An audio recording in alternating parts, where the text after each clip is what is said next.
Welcome to the Glenhurst ArTeach video series. In this episode, local printmaker Kristine McGregor explores 5 different printmaking techniques. So Kristine, tell me about the work that you do in this studio.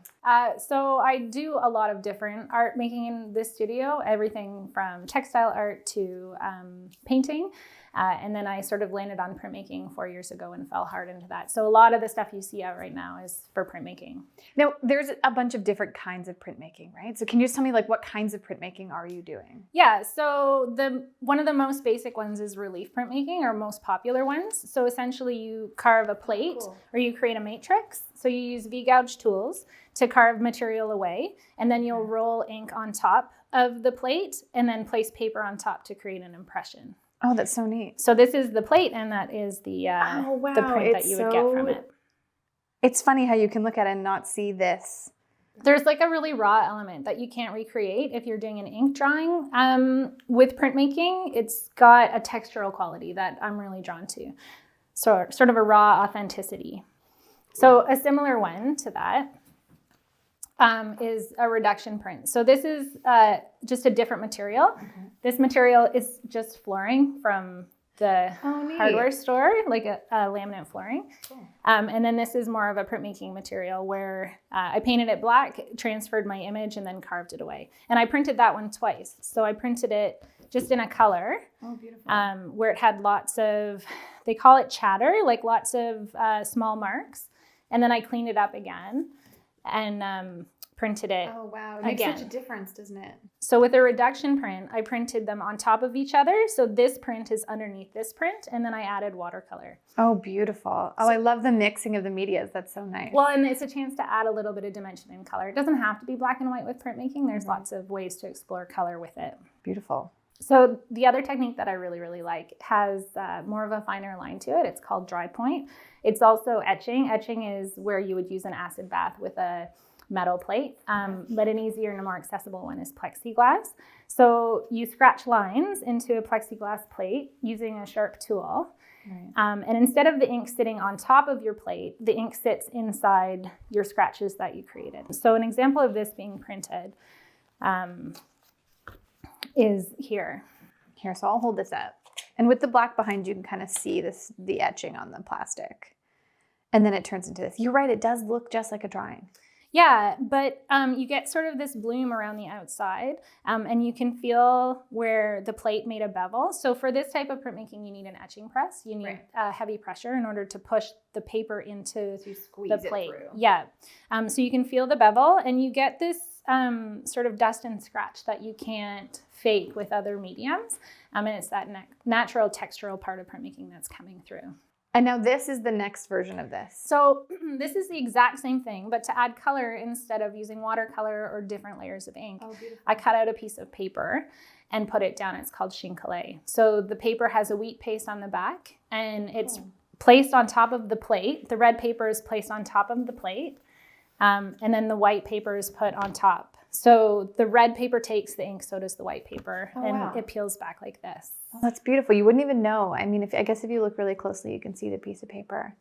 But yeah, it adds a different kind of texture to that, doesn't it? Well, it's just a new way of adding color, and you can use beautiful rice papers to really enhance the print that you're making. Meaning it doesn't have to kind of be like an opaque red. It could have some texture or pattern to it. So another one, because there's so many ways of pulling prints, is collagraph. So the word collagraph comes from the word collage. So essentially you're creating a collage. You can use something as simple as just a piece of mat board, and you're gluing pieces down, conscious of what textures they might have. So in this print, I used thread. I scratched into the piece of mat board to create indentations similar to the Drypoint.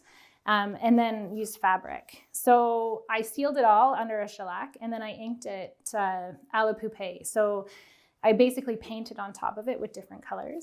And the result is something that's kind of really deep and textural, and has a lot of sort of play and surprises in it. Well, because I imagine it'd be hard to create the texture of fabric in something that's kind of 2D, but you're adding almost like a 3D piece to it. Yeah, and you're sort of cheating. Like, why fight and try and, do all the little lines in a painting of that texture when you can just lay the fabric down, use the ink actual it. texture. Yeah, and that's what we're going to do later today with the mono printing. So we're going to use those beautiful natural textures without having to put the effort into trying to recreate them. We're just going to utilize them. Oh, it's so beautiful. So Kristine, it strikes me that the starting point of all of this is sketching. So is that something that you need to be kind of a sketch artist first before you move into printmaking? I'm kind of a believer that every artist should be a sketch artist. Like, the foundation of most art is sketching or journaling or sort of coming up with ideas and working them out on paper before you start. With these techniques, you're very much starting with a plan and then trying to achieve that plan. Sometimes it can be more spontaneous and things can go off the rails. But it's, especially with the Drypoint, the plexiglass, you can actually see your sketch underneath the plexiglass plate. And then draw right on top of it. Right, that's easier. But one thing I haven't touched on yet is that everything with printmaking, you're pulling it from a matrix or a plate. So it's the reverse image. Right. Your result will be the reverse of your plate. So if there's ever writing or if you're thinking about your composition, you have to keep that in mind, that it's the opposite. You're going to have a mirror image of what's on your plate. You have to flip it in your mind as you're sketching. Yep.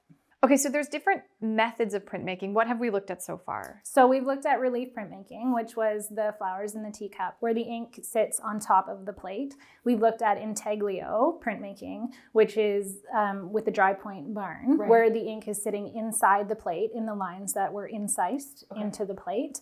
And a collagraph it can be done both ways. So you can have the ink sitting in the incised lines, and you can also ink it so that the ink is sitting on top of the plate, which would be relief. So another type of printmaking is mono printmaking. With mono printmaking, the word mono represents one. So you only get one print.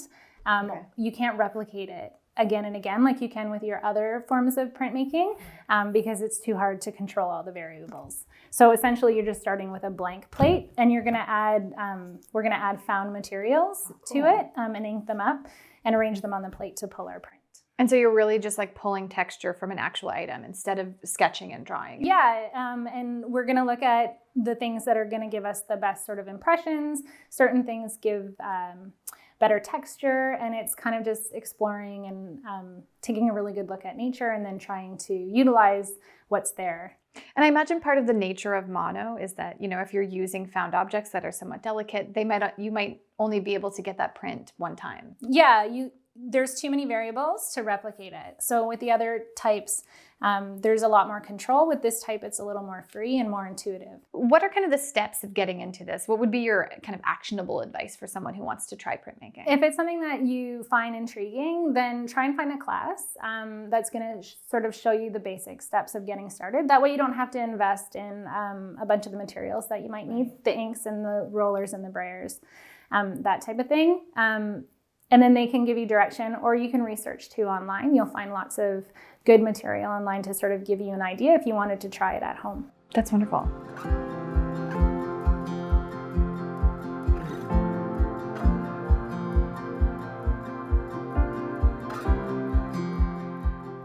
If you enjoyed this episode, please click the subscribe button below. Give us a like or visit our channel for more videos in the Glenhurst ArTeach series. You can also stay up to date with everything Glenhurst at glenhurst.ca.